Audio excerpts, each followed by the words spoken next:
Já estamos entrando ao vivo. Boa noite, pessoal. Boa noite a todos e todas que estão participando aqui da nossa live hoje. Eu estou aqui com a professora Bader. Já aproveito para dizer que é uma honra e uma alegria estar aqui com a professora Bader. Como eu gosto sempre de brincar, né? A gente tem nas nossas graduações os nossos heróis e nossas heroínas, né? Então, a professora Bader, para mim, sempre foi uma referência. Então, eu agradeço muito ao grupo Nexim por estar aqui, pelo convite que me fizeram para estar nessa live. Então, professora, muito obrigado por estar aqui com você. É uma honra, uma alegria para mim. Eu que agradeço você ter concordado em participar comigo para a gente debater nossas reflexões sobre Spinoza, desigualdade, pandemia, afeto.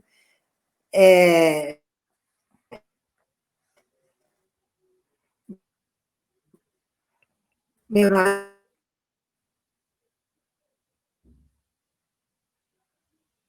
Opa, acho que a professora Bader deu uma travadinha aqui. Vou aguardar aqui para ver se ela volta. Bom, eu vou começar então, começando a me apresentar. Daqui a pouco a professora Bader deve estar de volta. Meu nome é Tiago da Silva Prada, eu sou doutorando em Ciências Sociais aqui na PUC, né? Na PUC, sob orientação do professor Miguel Chaya, e eu estou fazendo a minha pesquisa aqui no doutorado, também sou formado aqui no mestrado em Ciências Sociais na PUC, mas a minha graduação é na psicologia, então tenho aqui uma certa relação de parentesco com o pessoal do Nexim, né? Então, nós tivemos essa intenção de discutir, porque quisemos trazer essa outra dimensão para falar sobre algo que está todo mundo, é evidente, todo mundo discutindo, como esse vírus não é democrático, como esse vírus ele foi jogando para a letalidade, a pobreza cada vez mais. É um vírus que a gente até está chamando de eugênico, ele está executando aquilo que talvez seja um objetivo de toda a sociedade neoliberal, de eliminar os velhos, os que não produzem, os jovens de periferia, favorecendo isso. Pela desigualdade. Desigualdade que afeta o vírus ou o vírus que está afetando a desigualdade. O sofrimento ético-político.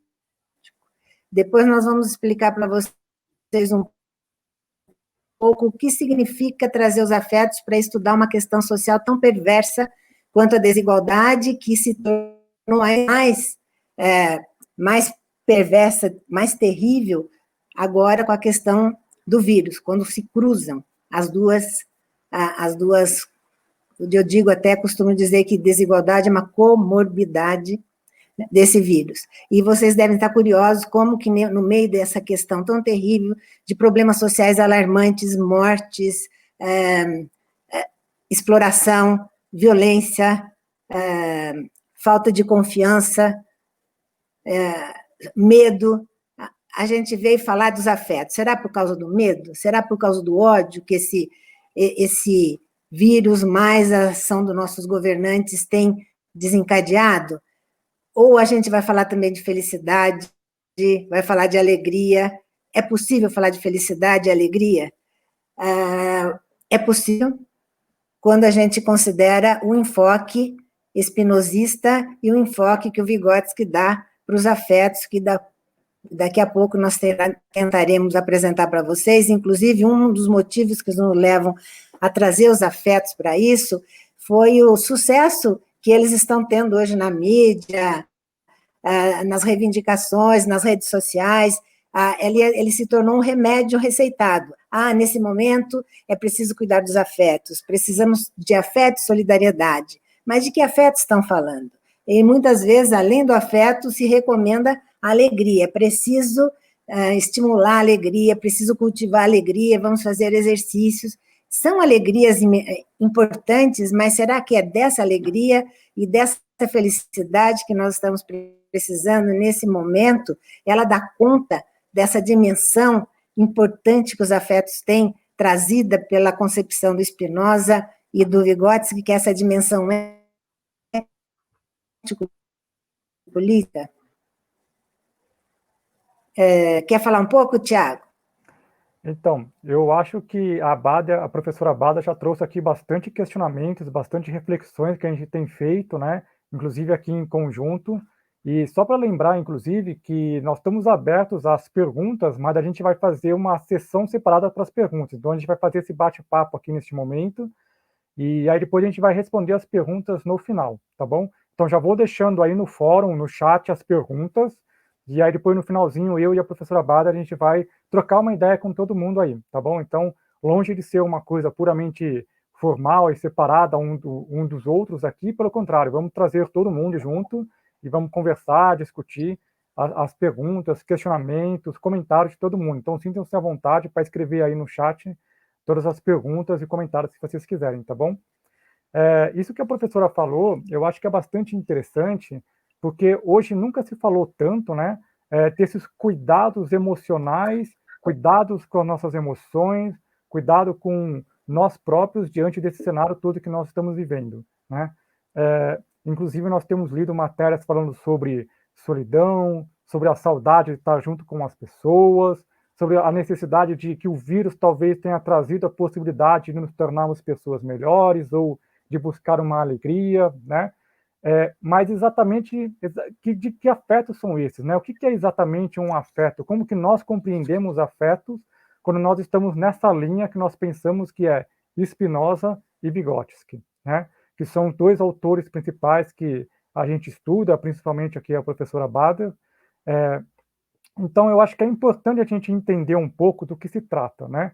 Eu gostaria de dar um exemplo aqui, se a professora me permite, de um ensaio que eu escrevi com uma integrante do Nexim, que é a Juliana Berezowski. Nós escrevemos um ensaio sobre solidão, né? Porque nós vimos algumas matérias falando como as pessoas estavam se sentindo solitárias, né? Só que nós percebemos que a solidão que elas estavam tratando na matéria era de uma solidão do ponto de vista de um estado psíquico individual, né? Ou seja, centrado unicamente no indivíduo e na pessoa, né? E a partir do Spinoza, a gente começou a pensar que a solidão era muito maior do que isso, muito mais profunda, né? Porque a gente pensar o afeto em Spinoza, e a professora pode me corrigir aqui qualquer besteira que eu falar, né? O afeto em Spinoza, ele se refere não somente, né, à mente, mas se refere ao corpo também. O afeto é a oscilação, a variação que eu tenho nos encontros com o mundo. Então, os encontros que eu tenho com o mundo, com outros corpos, com outros objetos, eles afetam a minha potência, a minha energia de ser, para usar um termo mais atual, né? Eles afetam essa nossa energia para mais ou para menos, né? Então, eu estou mais alegre, ou seja, a potência, ela sobe, ela aumenta, ou fico mais triste, portanto, ela diminui.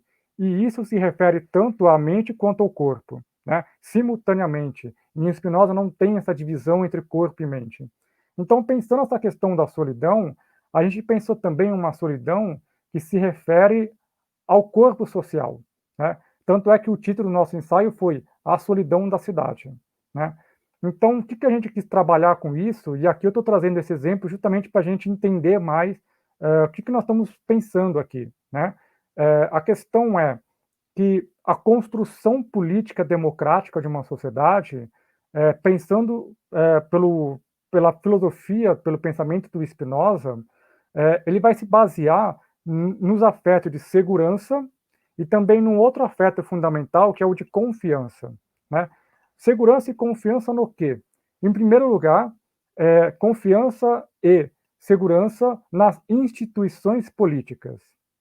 E, em segundo, segurança e confiança no nosso semelhante, no nosso próximo, né? O que é a segurança, né? É quando nós temos eliminadas as nossas dúvidas sobre algo que pode vir a acontecer de bom ou de ruim.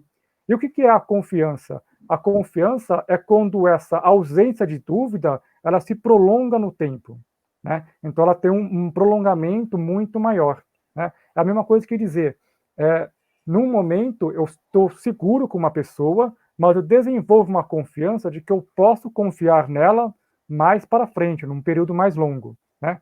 Então, o que é essa construção, né? É uma construção política democrática baseada na confiança e na segurança.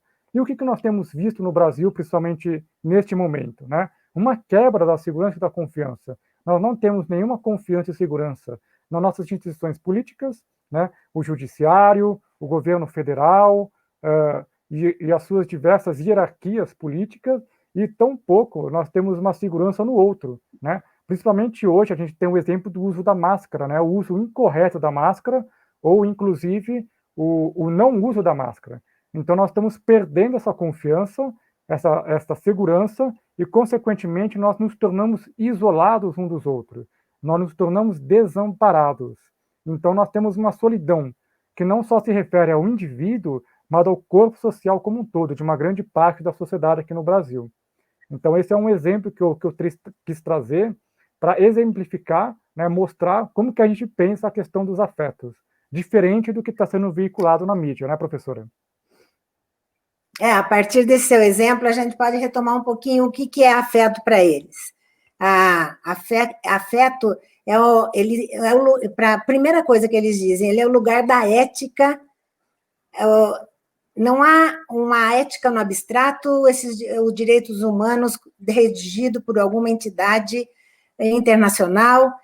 Nós temos que buscar ética nos afetos. Por quê? O que são os afetos? Ele tira, o Spinoza vai tirar os afetos, e o Vygotsky também, os afetos do psiquismo, ele vai tirar os afetos da abstração, e vai colocar esses afetos, jogar na história, vai jogar na luta de classes, vai jogar nos conflitos, vai jogar no nosso cotidiano.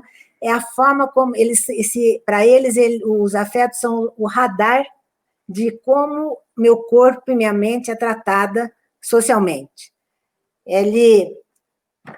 São as afecções que o meu corpo sofre e mais. São essas afecções que vão aumentar a minha potência de vida. Para Spinoza, quem é o ser? O que nós somos? Nós somos potência de vida. Estamos sempre perseverando na existência. Eu nunca vou buscar a minha morte. Eu estou buscando sempre aquilo que é bom para mim. Então, até um erro quando a gente considera que esses meninos estão no tráfico buscando a morte. Eles estão buscando perseverar na existência, coisa que eles não estão encontrando em outras situações, em outros lugares. Todos nós estamos perseverando na existência, muitas vezes iludidos, achando que aquilo que eu estou buscando vai compor com o meu corpo.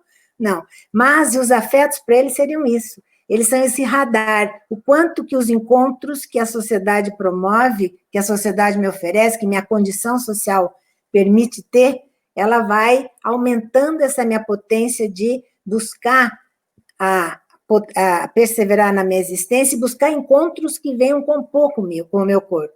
E não imponham encontros que, às vezes, são encontros que vão manter na tristeza, que vão me manter na servidão.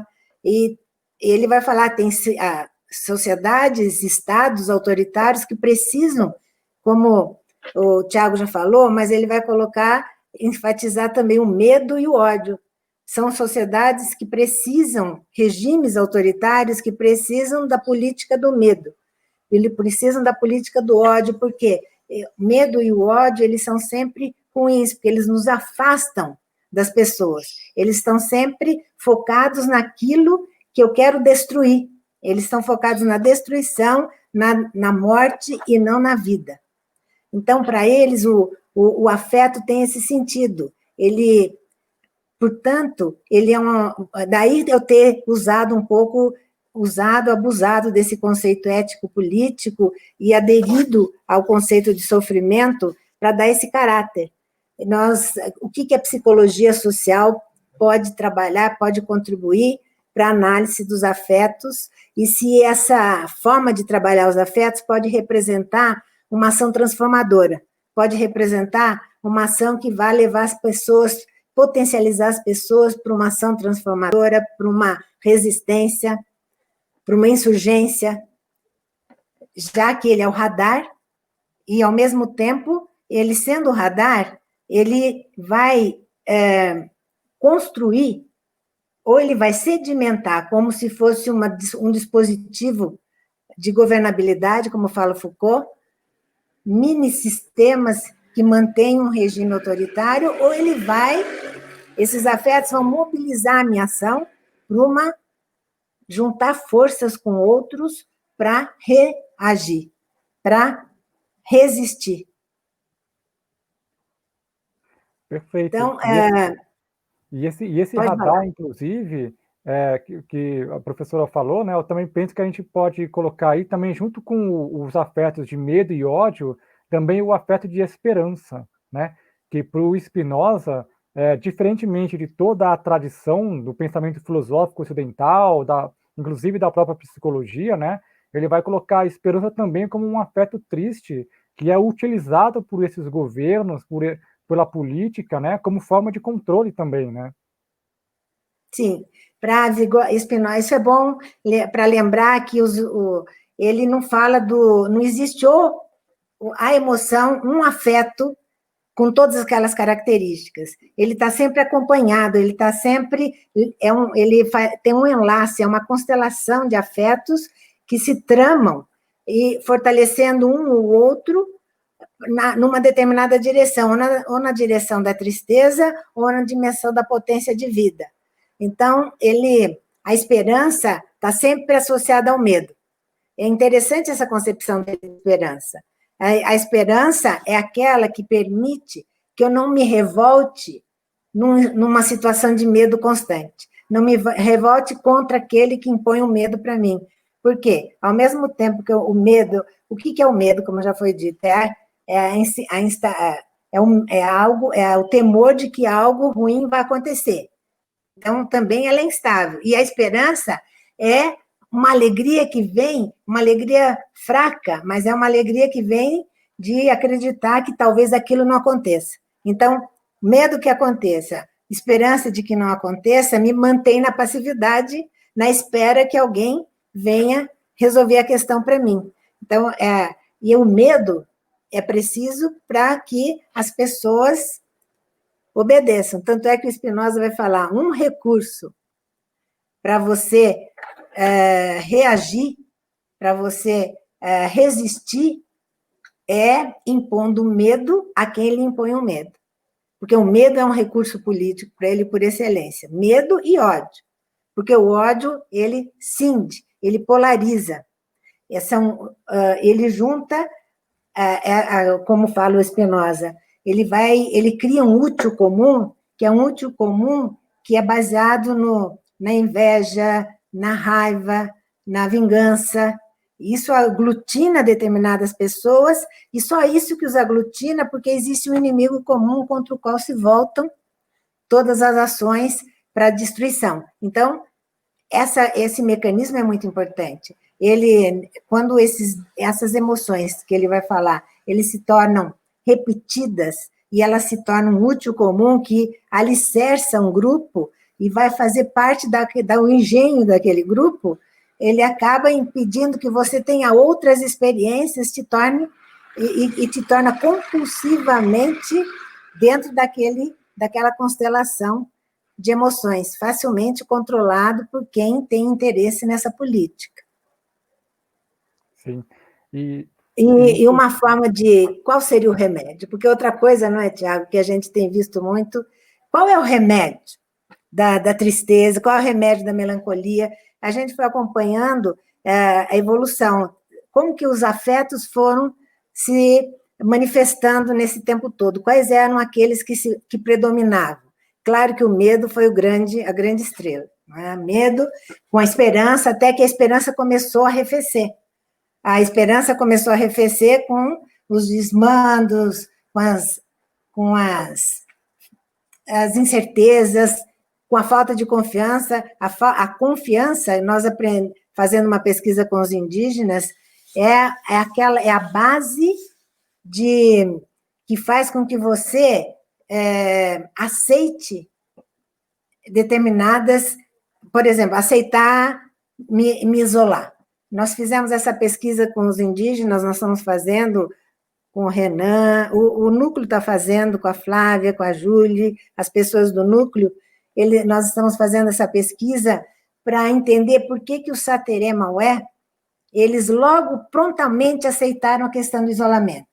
O isolamento, dentro da questão da pandemia, eu acho que ele é emblemático para a gente entender a relação entre pandemia e desigualdade social. Na verdade, a relação entre saúde e desigualdade social. O isolamento é um remédio, é o único remédio para prevenir, só que esse remédio, ele é não acessível para todos. É um remédio proibido para alguns. Você até tem alguns boletins nossos perguntando qual é o maior medo. É o medo da fome ou o medo do vírus? É claro que acaba sendo o medo da fome, porque ela é imediata. O medo do o vírus ainda pode ser que não aconteça, tem a esperança que não aconteça, mas a fome está ali, judiando do seu corpo, está se manifestando no corpo do seu filho. Então, eu não vou mesmo me isolar. Agora, os indígenas, que sempre foram isolados por uma política colonialista, eles imediatamente adotaram.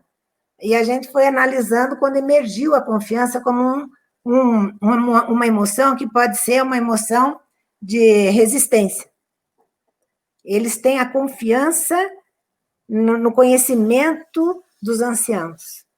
Essa confiança fez com que os anciãos, que conhecem historicamente, usam o recurso do isolamento, sempre usaram para se defender contra as doenças dos brancos, e eles disseram, na sua imensa sabedoria, vamos nos isolar, e eles fizeram, e foram uma das únicas tribos que estão ali protegidas.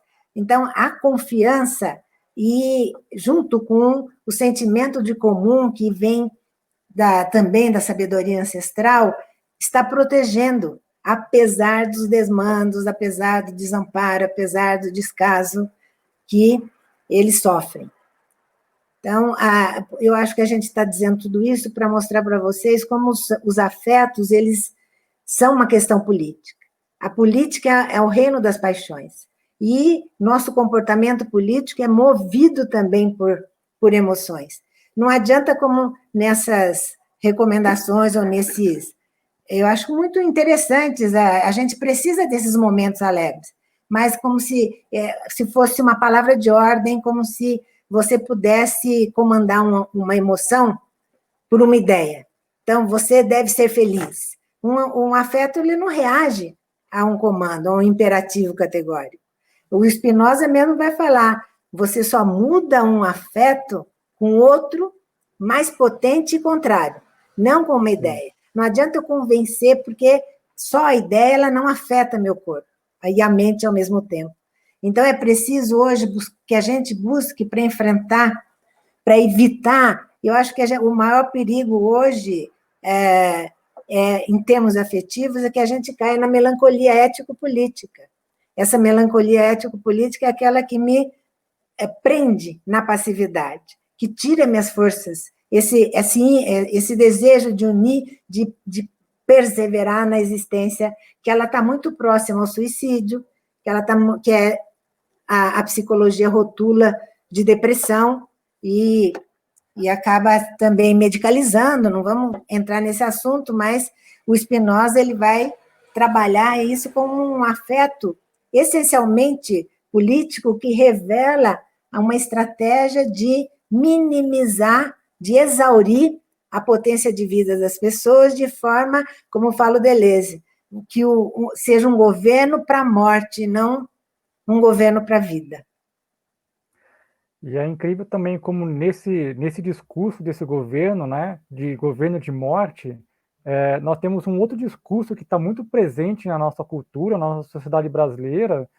Inclusive, eu diria que existem dois grandes discursos que acabam se expressando em técnicas políticas, em sistemas de controle, né, que de um lado é o discurso biológico e eugenista, né, dessa ideia de que, bom, então nós temos que fazer uma imunização de rebanho, e que então os mais fortes é que vão sobreviver, né? Então, quer dizer, não importa exatamente a questão da desigualdade social, o que importa é aqueles que são os mais fortes é o que vão sobreviver, e, portanto, então, todo mundo vai ter que acabar indo para a rua, acabar se expondo, inclusive pelas necessidades que passam por falta de apoio do governo federal, né? E, do outro lado, eu também vejo que nós temos um outro discurso que existe muito na nossa sociedade, que faz parte justamente do que os dois autores vão chamar, o Dardot e o Laval, de um ethos neoliberal, né? E esse ethos neoliberal, ele justamente individualiza todas as pessoas, então é a ideia do empresário de si, o que você é autônomo em uma empresa, né? Então você vai agir como uma empresa, é a ideia do empreendedorismo, e aí nessa ética neoliberal, né, você só vê o outro como o quê? Como uma empresa também que deve ser eliminada numa concorrência. Então, essa ética neoliberal, que está cada vez mais crescente na nossa cultura, ela é uma ética da competição. Então, você não consegue visualizar o outro como aquele que você vai ter exatamente essa utilidade comum, né? Que você vai ter esse laço de confiança, esse laço de segurança. Não, o outro um inimigo, né? Que deve ser eliminado nessa competição, e aí se junta esse discurso eugenista, biológico, dos mais fortes, né? E aí nós temos, por exemplo, na figura do presidente do governo federal dizendo, olha, eu sou um atleta, portanto eu sou forte, eu sou saudável, e por isso eu não vou pegar a tal da gripezinha, né? E aí promove ainda mais a desigualdade social que existe, né? Porque a desigualdade social, ela justamente é promovida por essa diferença que nós temos no cuidado às populações mais vulneráveis que nós temos no país, né? Então, quer dizer, do ponto de vista político, nós não temos uma garantia de apoio para essas pessoas, né? Então, mais um exemplo, quando ele fala que os mais fortes, na verdade, claro, é um preceito eugenista, mas ele está encobrindo que esses mais fortes são os mais ricos, os que têm mais condições de serem mais fortes, né? Até esse o discurso, mas, na verdade, o processo é o mesmo, de escamotear essa... Só que daí que vem a importância dos afetos. E eu acho, as ideias, você tem as fake news como uma forma de combater fake news. Qual seria? Não é? Eu acho que permitir que os nossos corpos acabem sentindo as afetações que ele recebe, e não medeiam essas afetações por explicações, por significados sociais mais amplos, como o mais forte que vence, está tudo bem, tudo vai passar, tudo vai ficar bem, é possível ser feliz. Como que é possível ser feliz nesse momento em que a pandemia ela está agudizando, ela está revelando as feridas que estavam já ali, vindo, até conseguindo, às vezes, se camuflar, mas nem tanto. Como que é possível ser feliz? Né? Eu acho que vocês devem estar perguntando, como que é possível, então, formar um sentimento de comum no meio do ódio, no meio dessa política do ódio, dessa política de confecção da ignorância, porque faz parte também dos regimes que se mantêm no poder de forma autoritária, não democrática, espalhar a ignorância, espalhar conhecimentos falsos, mas conhecimentos falsos que vêm levar a um prejuízo da saúde, a um prejuízo da ação para um futuro. Então, como que nós poderíamos estar fazendo isso? Será que eles indicam esses dois autores que a gente está trazendo, mesmo Deleuze, porque o Tiago está aqui, porque a gente tem várias leituras, como vocês sabem, do Spinoza, várias leituras do Vygotsky. O Spinoza, ele pode, no nosso núcleo, tenta ler a partir do marxismo. Muita gente, às vezes, me pergunta, mas como do marxismo? Cadê a dialética? Se ele é um monista, a gente pode ler a partir do marxismo o Spinoza? A dialética dele, que eu entendo, é que ele coloca que esses afetos nossos, eles são fruto dos impactos que o meio, que as condições sociais exercem sobre nós. Portanto, se eu estou numa condição de subalternidade, de opressão, meu corpo vai sofrer tudo isso na forma de afeto. Só que eu não posso negar esses afetos. Homem não chora, homem não pode... nesse momento, você não pode ser triste é chato. Vamos todos buscar qualquer forma de alegria. Essa alegria, que é uma alegria ilusória, a gente costumo brincar que é uma alegria hiena. Então, o que a gente poderia estar trazendo desses dois autores no sentido de É possível não ser solitário nesse momento da pandemia? É possível formar um comum? Que comum seria esse? Nós temos vários comuns. Não é a palavra comum, ela em si já libertária. Nós temos o comum dos que estão formando uma força dentro do conservadorismo mundial, né? Eu brinco, a gente tem esse movimento mundial das forças conservadoras, Trump, Bolsonaro, na Hungria, vários outros países, mas eu acho que, pelo menos, não sei o que vocês acham, pelo menos a pandemia trouxe um prejuízo eleitoreiro para esses chefes de governo conservadores que decidiram interpretar ao seu bel prazer o que seria essa pandemia. Estou lendo, estou acompanhando que o Trump já perdeu muitos votos, talvez não se reeleja. Aqui no Brasil, eu não sei, pode ser que se reeleja por causa dos R$ 600 de auxílio que está sendo dado, né? Então, o que seria esse comum? Quando a gente fala, quando eles propõem nos indígenas, por exemplo, ficou muito claro, a gente tem que voltar para como as pessoas estão vivendo, para poder tirar daí alguns elementos para pensar como que esse afeto pode se transformar e pode auxiliar essa ação revolucionária.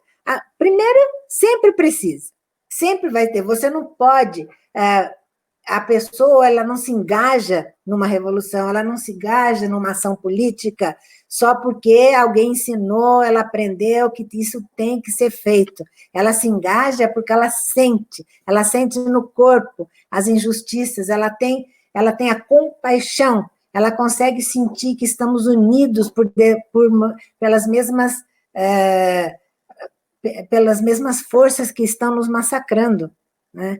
Então, vamos falar um pouquinho disso, sim, rapidinho? O que seria esse comum? É possível não ter solidão na pandemia? Será que porque nós temos os meios de comunicação, as redes sociais? O que seria, vocês, no artigo que vocês fizeram, o que seria essa possibilidade de não estar na solidão absoluta e a possibilidade de, até como que isolados, nós temos que garantir o isolamento, como que isolados nós podemos pensar numa ação coletiva? E como os afetos podem estar colaborando para isso?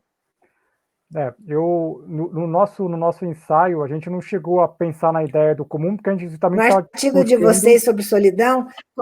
a gente estava diagnosticando essa solidão, né? Então a gente não chegou lá nesse momento. Mas fazendo um exercício aqui, né? Eu acho que, ao mesmo tempo que nós estamos separados, os nossos corpos, e isso é um elemento importante, né? Ao mesmo tempo, a tecnologia hoje ela permitiu também um contato muito maior com as pessoas, inclusive pessoas que estavam mais distantes passaram a ter mais contato neste momento, né? Então, eu acho que os meios de comunicação, as redes sociais, elas permitem ainda algumas articulações, né? E, por outro lado, nós vimos também que o corpo não deixa de estar presente nos momentos mais difíceis, como tem sido, muitas vezes, algumas manifestações que estão acontecendo, né? Então, o corpo nunca deixa de estar presente nesses momentos mais urgentes, né? Nesses momentos mais complicados que nós estamos passando, né? Então, eu acho que, em primeiro lugar, o fato de nós temos as redes sociais, elas permitem ainda esse contato e uma construção possível de alternativas. Mas eu acho que é uma construção que, e pelo menos na minha opinião, é uma construção muito lenta, né? Não dá para a gente pensar numa insurgência ou numa transformação já para amanhã. De novo, é toda uma construção que nós temos que fazer, muito gradual, principalmente de uma estratégia política na qual a gente tem que, por exemplo, retirar os votos para que o presidente atual não se reeleja, né? Então, muito mais além, por exemplo, de dizer, olha, tal pessoa não presta, a pessoa é fascista. Claro, nós sabemos que tem pessoas que se identificam com a perversidade que existe lá, né? Mas pensar de maneira mais estratégica politicamente e dizer, bom, é um voto a menos, né? Não interessa se a pessoa votou ou enfim, é claro que nós estamos sofrendo os impactos do voto, mas estrategicamente, politicamente pensando, né, retirar, fazer todo um trabalho novamente de base para retirar esses votos e construindo um outro diálogo que até então não existia ou era mais difícil, né? Nós temos muitos movimentos sociais, muitas ONGs, muitos grupos se articulando, inclusive para o enfrentamento comum do que está acontecendo, né? Encontrar mantimentos para determinadas pessoas, conseguir doações para pessoas que trabalham autônomas, né? Então, nós temos vários movimentos de base na sociedade se articulando, e eu acho isso extremamente positivo, porque é aí que as coisas, de fato, elas vão conseguir acontecer, né? É nesses movimentos de base, nessas articulações entre grupos, e nessa estratégia política de ir retirando aos poucos os votos, né? E não unicamente por uma questão de argumentação, né? Mas movido pelos afetos, né? Mostrar as outras possibilidades através dos afetos, né?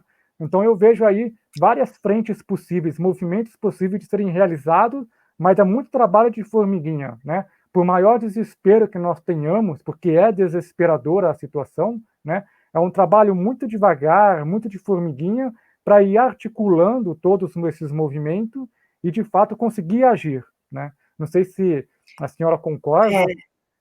Então, eu costumo dizer, eu acho que é preciso imediatamente. Nós estamos vendo desemprego, aqui a Lorena está escrevendo que a taxa de suicídio entre os jovens aumentou, é desesperador. Agora, nós precisamos, o que nos compete?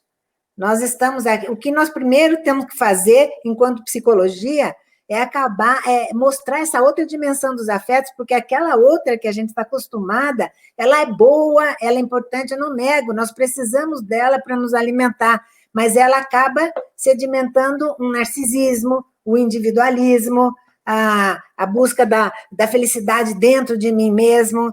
Nós precisamos de afetos que nos levem a formar comuns, que nos levem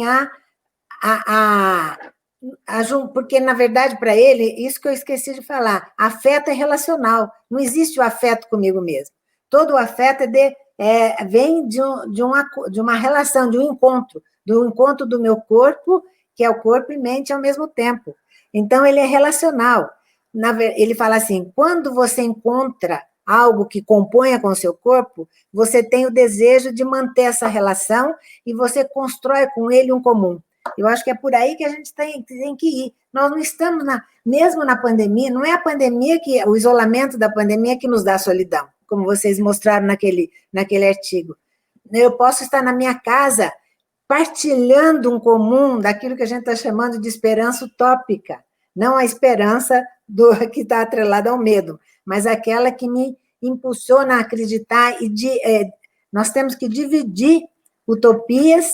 Nós temos que, para ele, eu acho que ninguém bate essa proposta dele, é só na união de conatos. Sozinho, jamais eu vou conseguir. É preciso fortalecer conatos, como a gente tem visto várias iniciativas já nesse sentido, criativas, inclusive agora na pandemia, né, primeiro não deu certo, a gente importou de bater palma, panelaço, mas temos que mostrar que a multidão está na rua, que tem pessoas que estão se fortalecendo e fortalecendo em torno de um comum qual é o objetivo, se a gente está falando em afetos, nós temos que quebrar essa trama de afetos baseada no ódio. Se quebrar essa trama baseada no ódio, porque eles não suportam as pessoas felizes, eles não suportam alegria, eles não suportam felicidade, eles vão se desestabilizar com isso, porque o que é alegria e felicidade para o Spinoza? Não é alegria, é o sentimento que gera em mim quando eu sei que eu tenho um conhecimento verdadeiro, que eu conheço as causas adequadas daquilo que está me acontecendo e tenho liberdade para buscar encontros que venham compor com o meu corpo. Então, no momento em que eu estou buscando novos corpos que vêm compor com o meu corpo, esse é o sentimento de alegria e de felicidade. Portanto, liberdade e felicidade estão sempre juntos. E a alegria do conhecimento.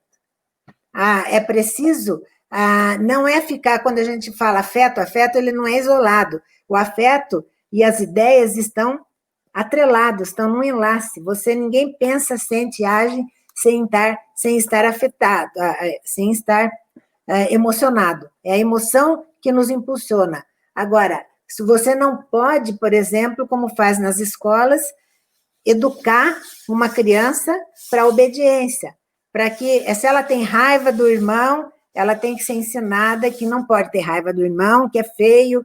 Então, você vai moralizando os afetos, você acaba por inibir essa potência de que pode, até o sofrimento ele pode ser um útil comum que nos leve a buscar unir com outros, porque não é mais possível suportar isso. Então, com quem? É quase que fosse uma bússola para mostrar com quem é o corpo que vai compor com o meu. Né? Então, a solidão é a falta, para mim, é a falta, é claro, que é o narcisista, mas é a falta total de partilhar com outras pessoas um projeto, eu estou chamando agora de utopia, estou preferindo recuperar esse conceito de utopia, porque ainda a gente não tem um modelo de sociedade bem definido, a gente sabe bem o que nós não queremos. O Spinoza falava em democracia, Marx falava no comunismo, mas a gente precisa pensar o que vem depois, né? O que a gente está querendo, aproveitando com tudo o que aconteceu agora. Eu também não acho que vai...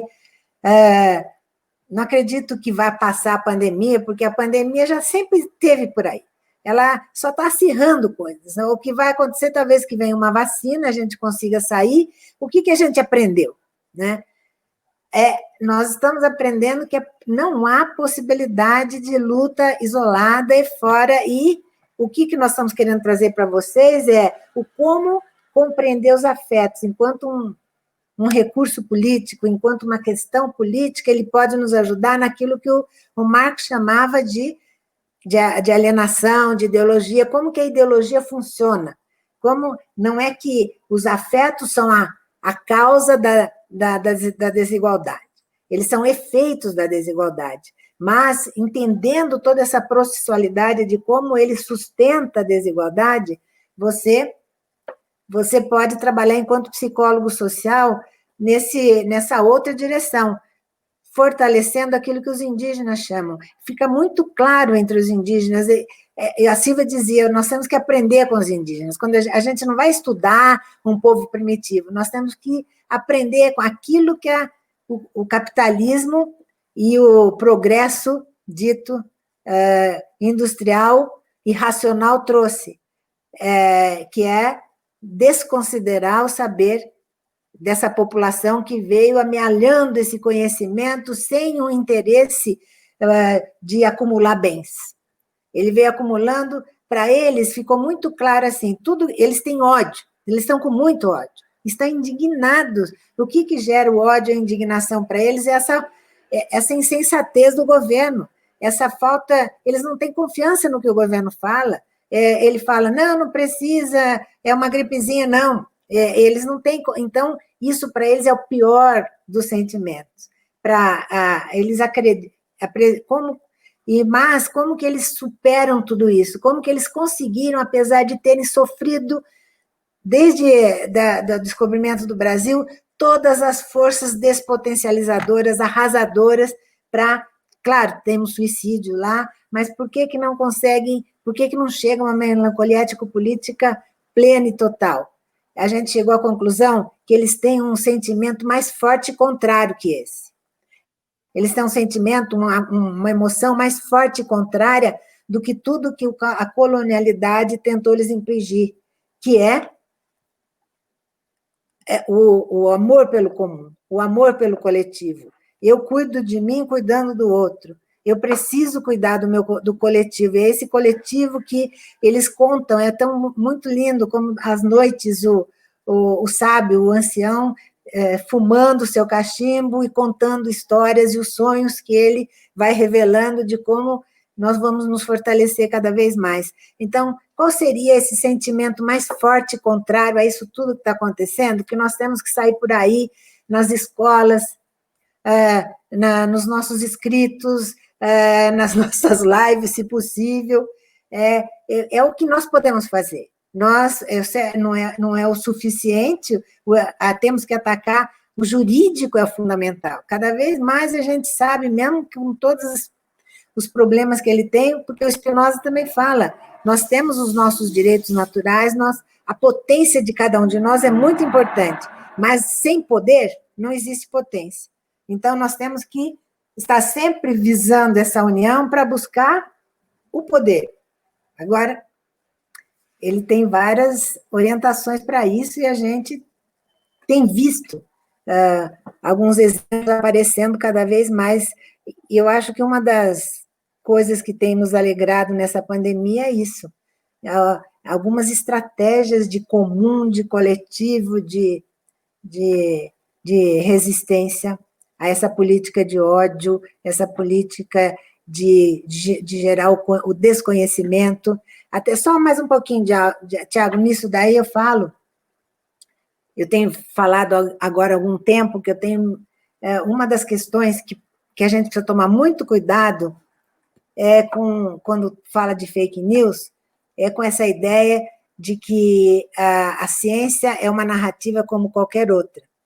Nós temos um pouco, nós mesmos temos essa preocupação, quando somos críticos, psicologia crítica, que critica o positivismo na ciência, a neutralidade da ciência. Nós fizemos, a Silvia foi uma das líderes disso aqui no Brasil, na América Latina, Martim Baró, construir uma nova psicologia engajada, mas nesse meio, nesse processo, acaba, a gente precisa estar sempre alerta, e a Silvia alertava a gente para isso.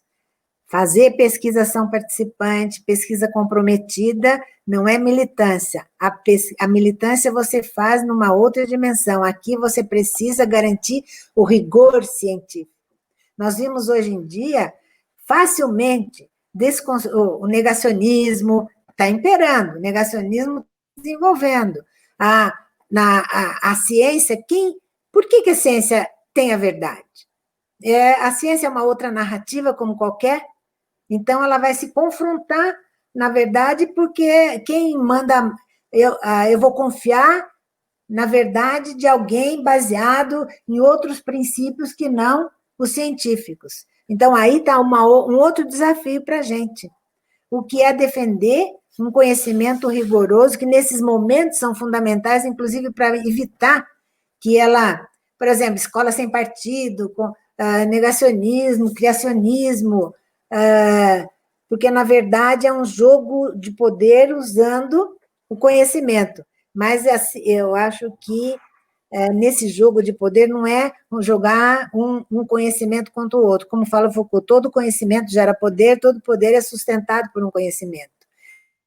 Mas eu acho que estamos falando da academia, e nós temos por obrigação pesquisas e demonstrar como nós fizemos aquelas pesquisas e o compromisso político dessa pesquisa, sem que isso tenha enviesado os resultados ou tenha forçado para defender uma ideologia ou uma ideia mágica, etc. Quer falar um pouquinho agora? Acho que agora, será que a gente abre para as perguntas? Então, eu ia falar justamente... Já estamos tarde? Nós já temos várias perguntas aqui, e a partir das perguntas a gente pode ir retomando vários temas ou ir desenvolvendo outras pesquisas também. Hoje eu estive numa banca da Valdênia, ela é advogada.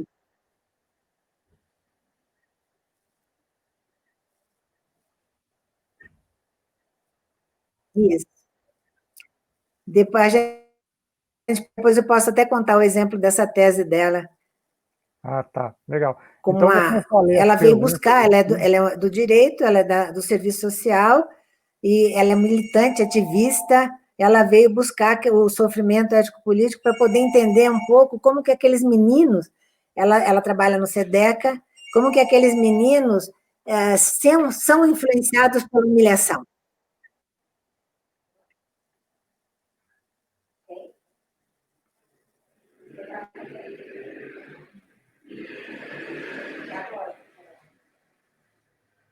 Eu acho que a professora está com um pequeno delay, talvez. Você vai ler, Tiago? A gente começa, tem o da... Como que é? Estamos vendo aqui na... Eu vou ler aqui algumas perguntas e a gente já pode ir conversando e respondendo, tá? A gente pode aglutinar algumas das perguntas? Então, nós temos aqui a primeira... Podemos começar? Tem uma primeira pergunta da Lorena?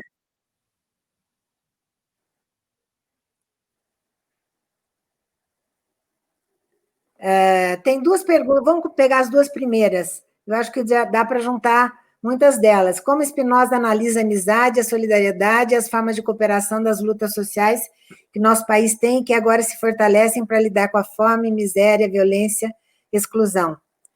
Fábio Medeiros Bogo pergunta: um lema da necropolítica é que existem valores maiores que a vida, como a nossa liberdade.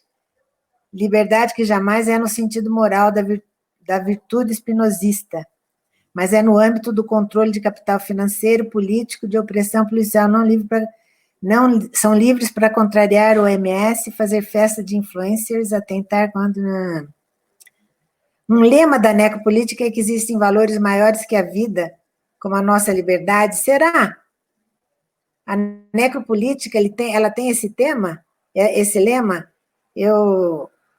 A necropolítica é uma política baseada no ódio, na morte. O lema dela é a ordem social. O lema dela é a defesa do nacionalismo. O lema dela é de que existem o eugenista, existe a raça pura. Eu não entenderia, talvez, como que ela coloca como lema a liberdade. Talvez essa liberdade do liberalismo, a liberdade econômica, é deixar a liberdade do mercado, né? Isso sim. Agora eu entendi, eu acho que você está querendo dizer do liberalismo econômico, do neoliberalismo econômico, que não é a questão da liberdade espinosista, ao contrário, para Spinoza, somos todos da mesma substância e é preciso olhar esse ser como potência de vida. E todos, enquanto perseveramos na existência, temos o direito natural de perseverar na existência. Esse direito natural é inalienável. Esse direito natural não pode ser infringido. A necropolítica vem infringir esse direito natural de todos podemos perseverar na existência. E ela deve ser motivo de revolta, ele diz. Ninguém deve aceitar um regime político que venha obrigar a pessoa a fazer coisas que vão contra o seu direito natural. E, nesse momento, ele é capaz de formar alguns comuns, passar da consciência de classe em si para si, para se revoltar contra isso.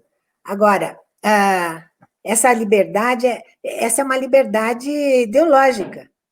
A liberdade para ele era a liberdade de poder buscar, para ele a democracia era o melhor regime, porque ela permite que eu livremente vá buscar encontros que venham compor com a minha autonomia. Para ele, liberdade é sinônimo de autonomia e potência de perseverar na existência, que para ele é direito natural de todos. Eu acho que você tem toda a razão de fazer essa crítica, mas eu acho que ela não cabe ao Spinoza. Cabe quando a gente fala em afeto, fala em ética, que ela pode estar sendo desvirtuada como ela é, né? Nós estamos querendo trazer uma outra concepção, porque, como fala o Spinoza, você não pode execrar, destruir os afetos. Você precisa compreender os afetos, porque senão você vai ser parte desse jogo de afetos para que você se mantenha na servidão, sem que você perceba. Você acaba lutando pela sua servidão, pensando que está lutando pela sua liberdade. É preciso, primeiro, compreender os afetos, as causas desses afetos. Para ele, era o primeiro passo, inclusive, para uma liberdade. E a Lorena está falando da amizade, da solidariedade. É isso, para ele não é um impositivo. Temos que ser solidários. Ele nem usaria essa palavra, solidariedade.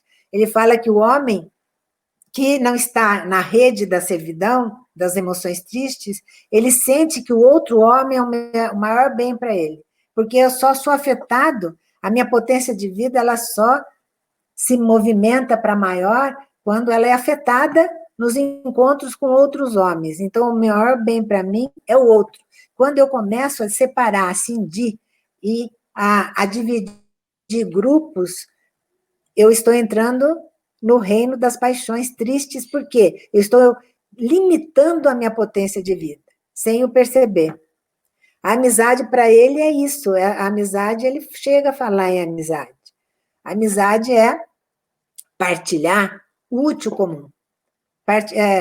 Eu gosto do outro, não é esse amor romântico. A amizade é aquela que une pessoas que têm os mesmos, têm algumas coisas em comum a eles e que são normalmente voltadas para aumentar a minha potência de vida. Quer falar alguma coisa, Tiago, dessas duas?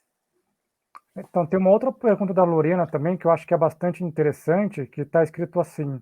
Ela colocou: vi uma reportagem hoje que mostra o aumento drástico do suicídio entre jovens e adolescentes, em especial o aumento dessas taxas neste ano em 2020. Por outro lado, temos uma taxa de desemprego, trabalho aumentando muito entre os mesmos. A mesma chegará a 40%. Os jovens sem trabalhos e perspectiva de vida estariam vivendo uma melancolia ético-política, né? Quer dizer, inclusive, essa pergunta que eu acho bem pertinente, porque eu, inclusive, tinha feito algumas pesquisas que eu queria compartilhar com as pessoas, para mostrar justamente como a desigualdade social ela é tão profunda aqui no nosso país, principalmente pensando nas questões econômicas, né? Então, eu queria compartilhar com vocês algumas pesquisas que eu fiz referentes aos dados de 2019, né? Que o número de pessoas endividadas no Brasil é de 64,7%, isso em outubro de 2019, né? Quer dizer, mais da metade das famílias brasileiras estão endividadas, né? E muito devido ao quê? Qual que é o principal motivo, né? Que é o cartão de crédito. 78,9% das pessoas estão endividadas por causa do cartão de crédito, né? E isso, principalmente por quê? Porque, de um lado, o cheque especial estava mais de 300% e a taxa do cartão de crédito quase 300%. Então, quer dizer, existe um aprofundamento cada vez maior das pessoas presas e endividadas por não conseguirem dar contas das necessidades básicas de sobrevivência, né? E aí acontece um evento como esse, que é uma pandemia, e você não tem um apoio do governo federal, quer dizer, nós tínhamos 50 bilhões de reais que estavam para ser liberados para os estados, que foi vetado, em compensação, 1 trilhão de reais foi liberado para os bancos, né? Então, quer dizer, essa taxa de desemprego com certeza vai aumentar e o número de endividamento das pessoas vão aumentar mais ainda, né? Então, isso vai acabar levando ainda mais para essa, como ela colocou aqui, né, uma melancolia ético-política, porque se vê totalmente desamparado de um governo que auxilie, né, e muitas vezes também desamparado no seu próprio meio social, né? As pessoas não se sentem apoiadas, pelo menos uma parte delas, não se sentem apoiadas por esse governo, e aí, consequentemente, essa melancolia tende a aumentar, né, porque não encontra soluções, né? E aí a solução qual é? É sair, tem que trabalhar, né? Tem que continuar buscando conseguir o dinheiro, né, para conseguir continuar dando conta das necessidades básicas, né? Então, eu acho que essa perspectiva ela tende a piorar ainda mais nesse momento atual, né?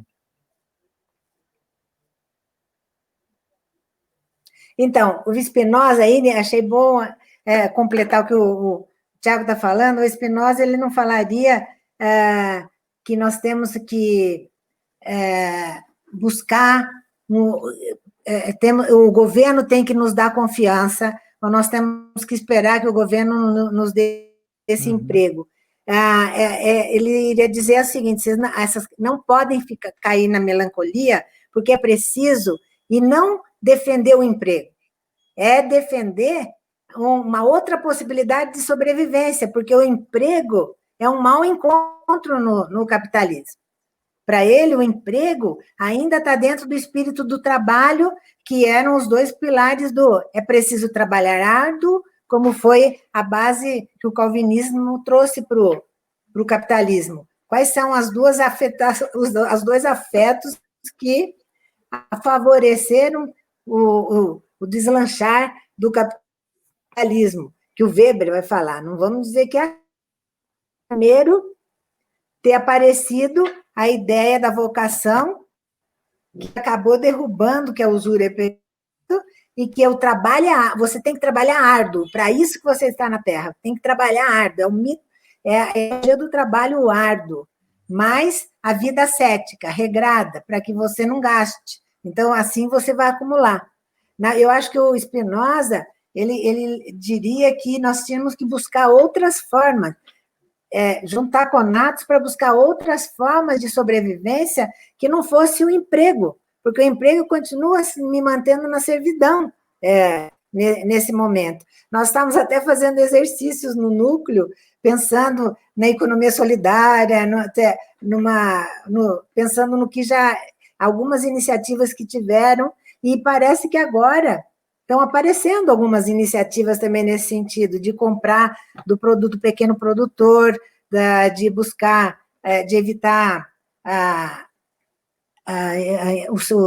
como chama, os intermediários, de evitar excesso de produção, de jogar fora o lixo, etc., buscar cooperações. Nós estamos vendo hoje em dia aparecer o quê? Duas formas de enfrentar o desemprego. É o empreendedorismo, né? O empreendedor social que está sozinho, ou aquele que vem, que alguns estão chamando de solidariedade, mas está aparecendo nas comunidades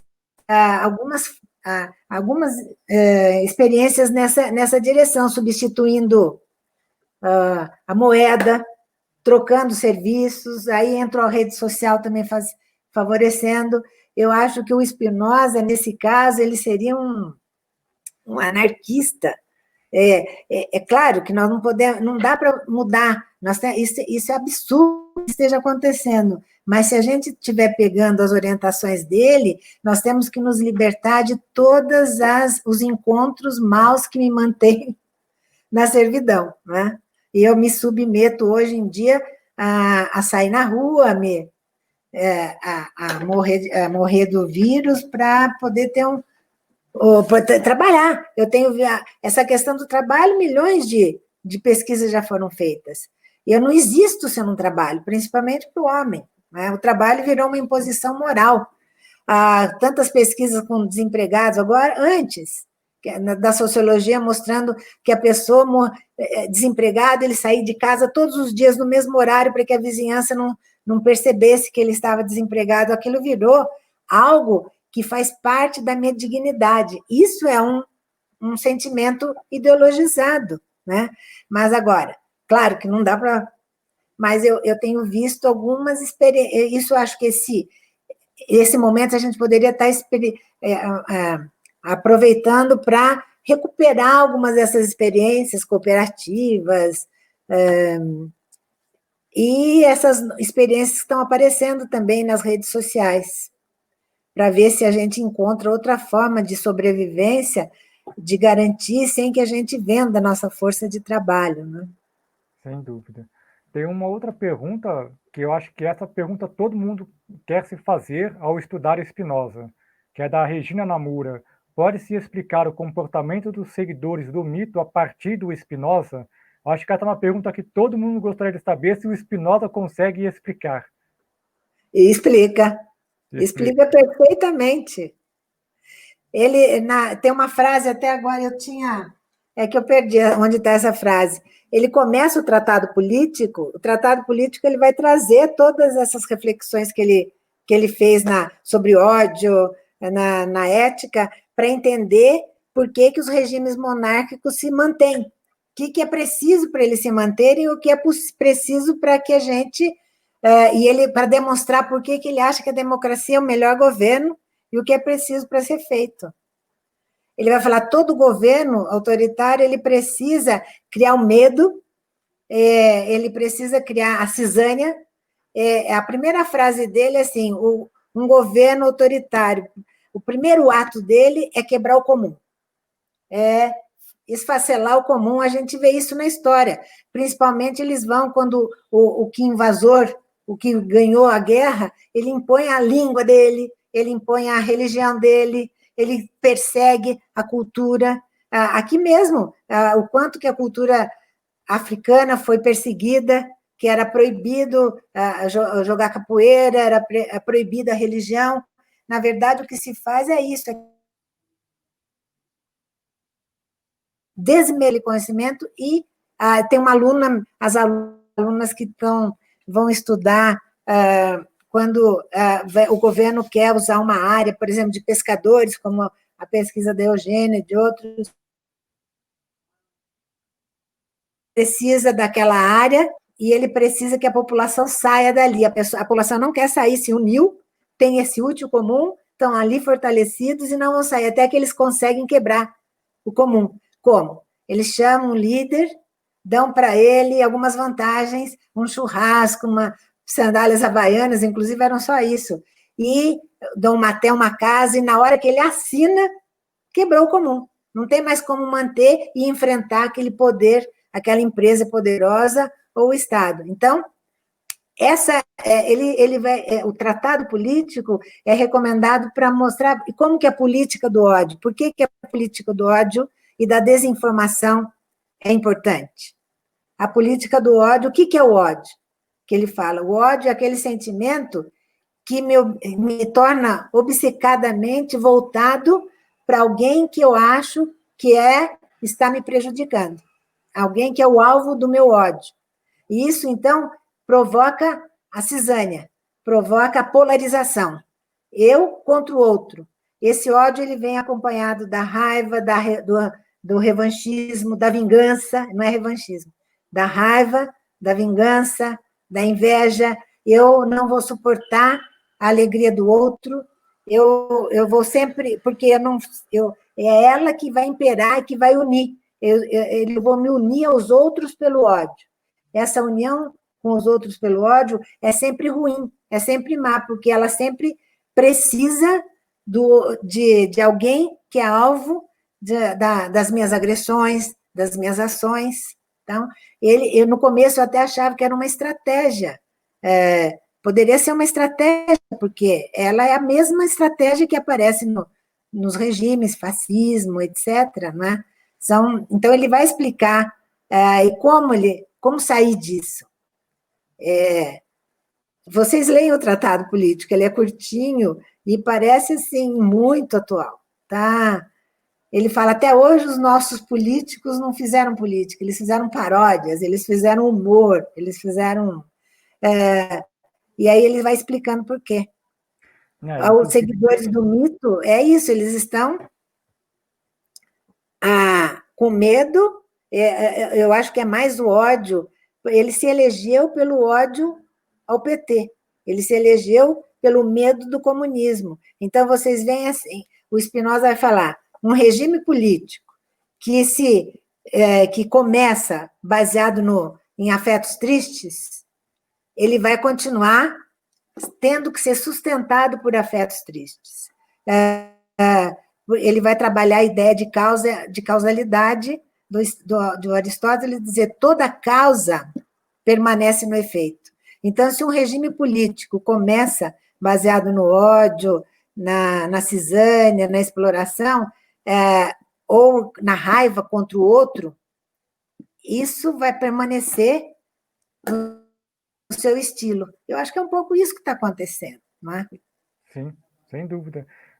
Tudo então, se você ler o Tratado Político, Regina, você vai lá ver muitas das explicações do porquê.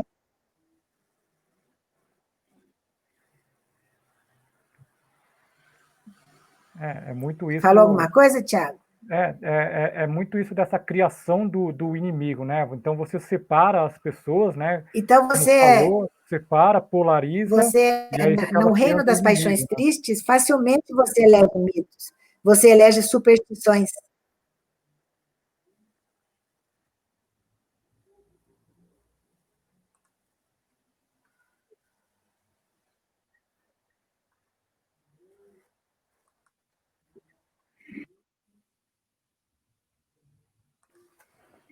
É a polarização, está baseado na polarização, na cisânia, no,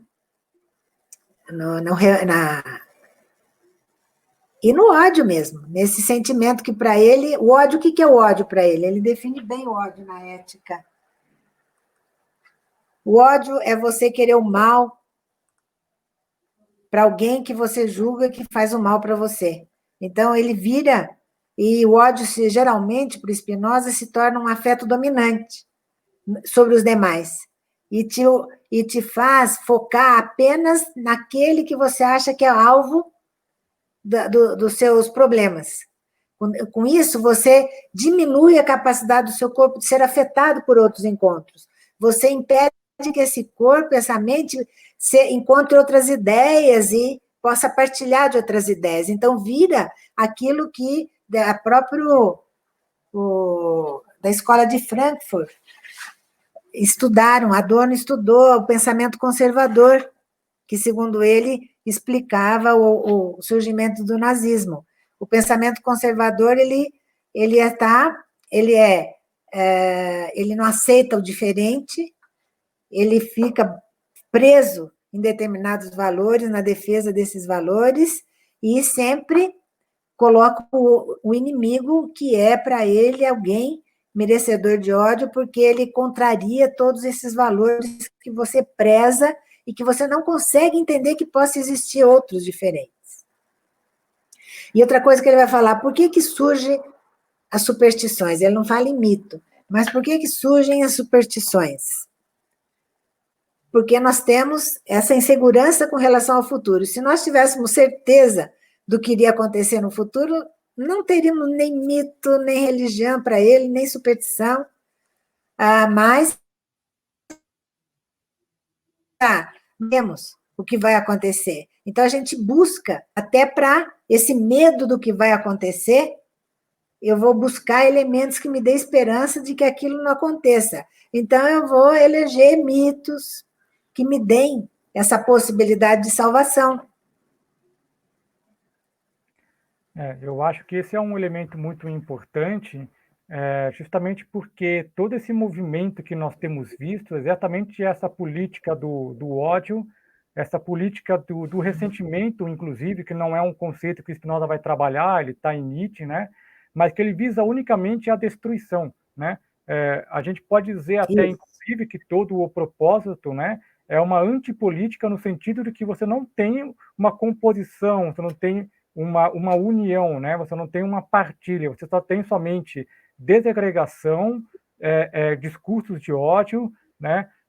Destruição. Então, você tem exatamente essa... É uma terra devastada, né? O Brasil está se tornando uma terra devastada, inclusive no seu próprio meio ambiente, né? Nós temos pessoas devastadas e meio ambiente devastado, né? E uma coisa que é importante a gente colocar aqui, que eu acho que é fundamental a partir do Spinoza, é um elemento que a professora colocou, que é importante, né?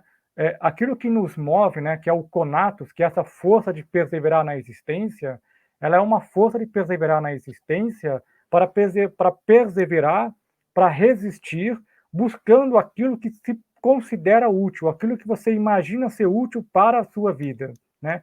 Então, isso significa que todos nós estamos sempre movidos pelas paixões, né? O processo político não é um processo unicamente racional, cognitivo ou de consciência, ele é um processo passional, né? Então, isso significa que unicamente o conhecimento, ele não dá conta da realidade, né? É preciso todo esse movimento de afeto. Então, por isso mesmo, o Spinoza ele vai colocar, tanto na ética quanto no tratado político, um elemento que é muito importante, que a gente normalmente não trabalha, porque a gente considera muito fora de moda, que é esse conceito do amor, né? O amor do ponto de vista político. Porque o que é o amor?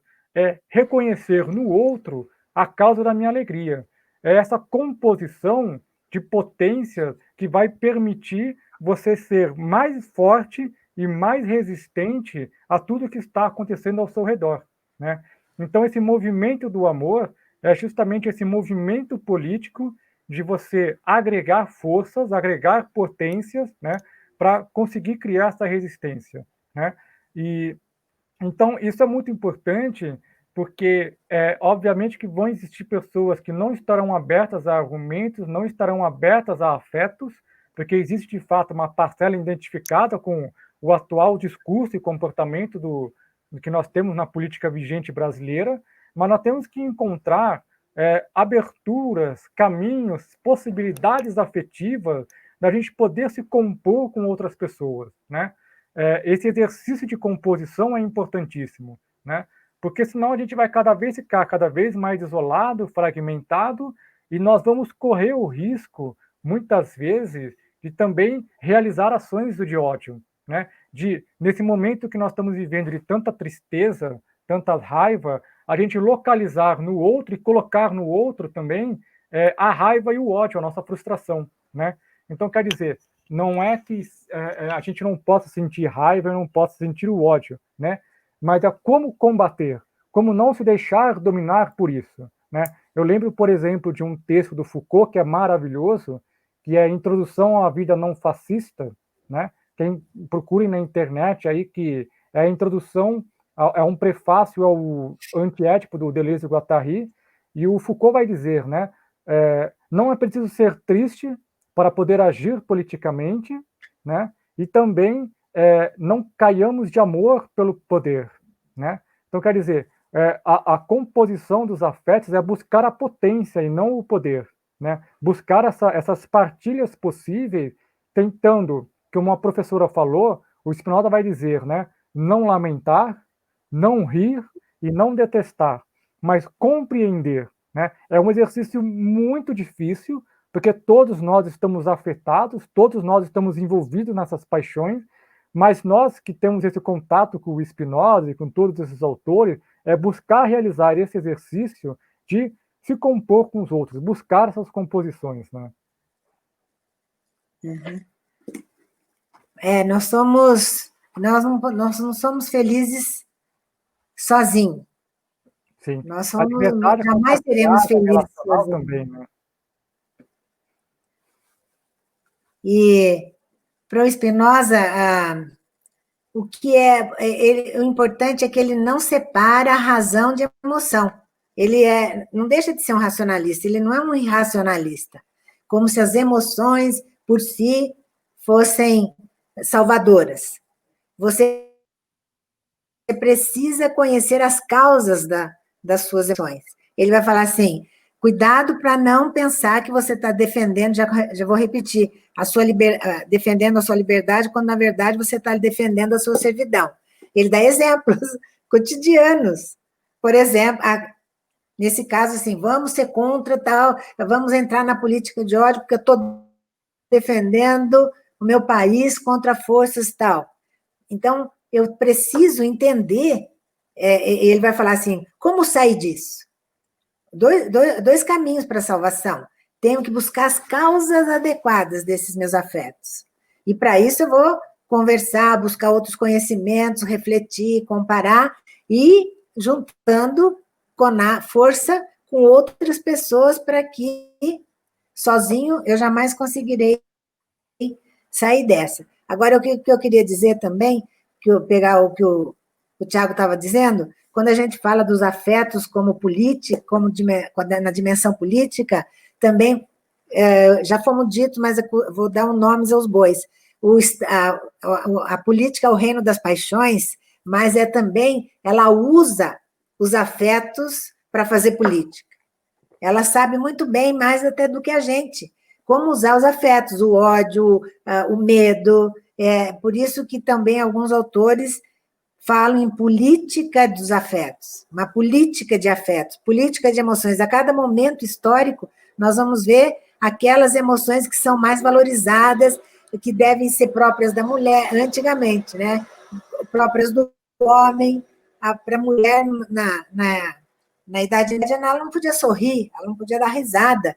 Então, você vai vendo que a ideologia, que a gente acostumou a entender como se fosse ideias, só do plano das ideias, ela é emoção também.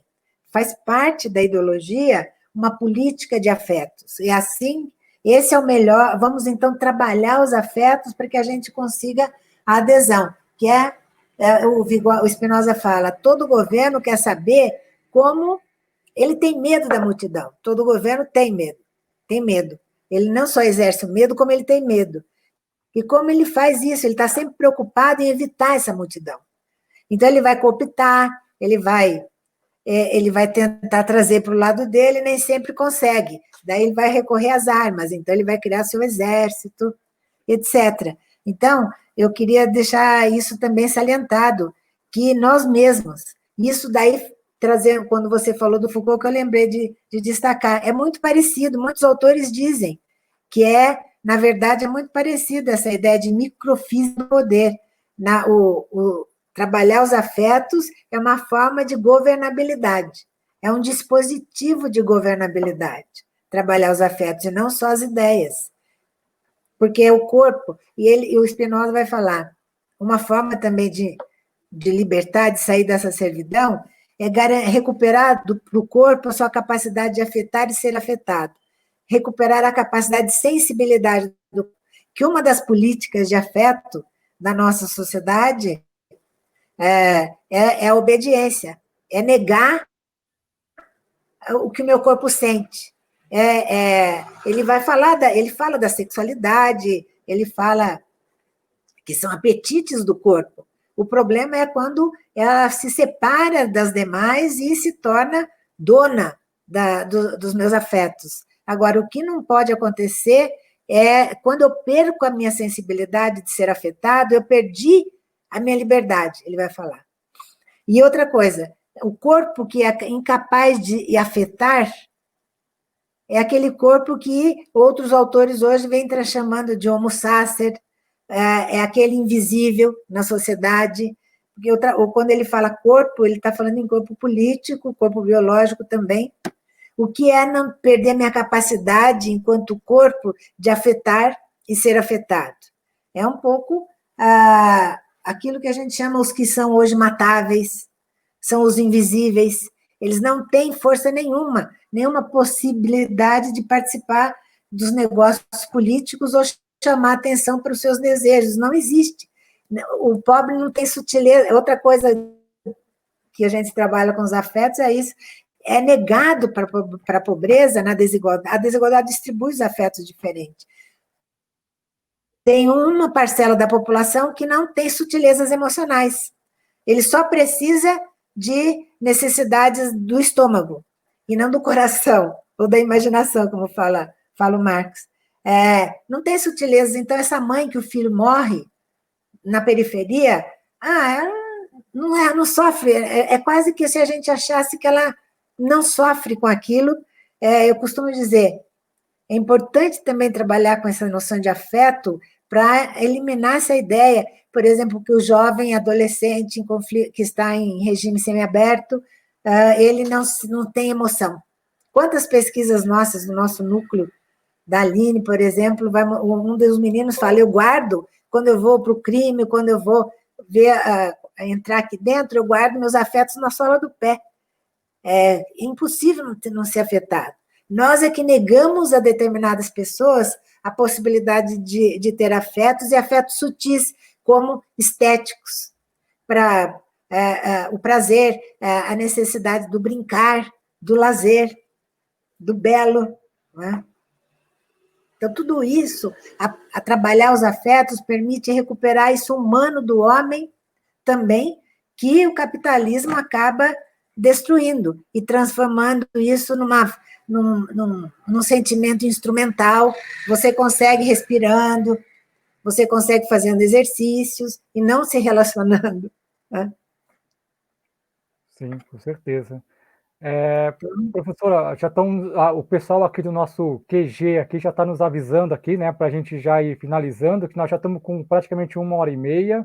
Nós passamos até meia hora já do previsto. O papo está muito bom aqui com a participação das pessoas. Infelizmente não conseguimos trabalhar todas as perguntas, mas eu acho que algumas coisas que a gente falou contemplou. Eu queria finalizar aqui a minha fala com um recado e um último comentário. O recado não deixem de acompanhar os boletins que o Nexim está fazendo, que chama Expressões da Pandemia. Amanhã vai sair o boletim 7.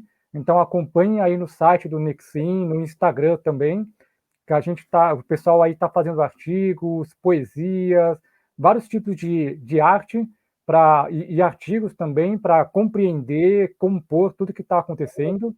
Então não deixem de acessar o site e o Instagram para ir acompanhando os boletins. Amanhã deve sair o boletim 7.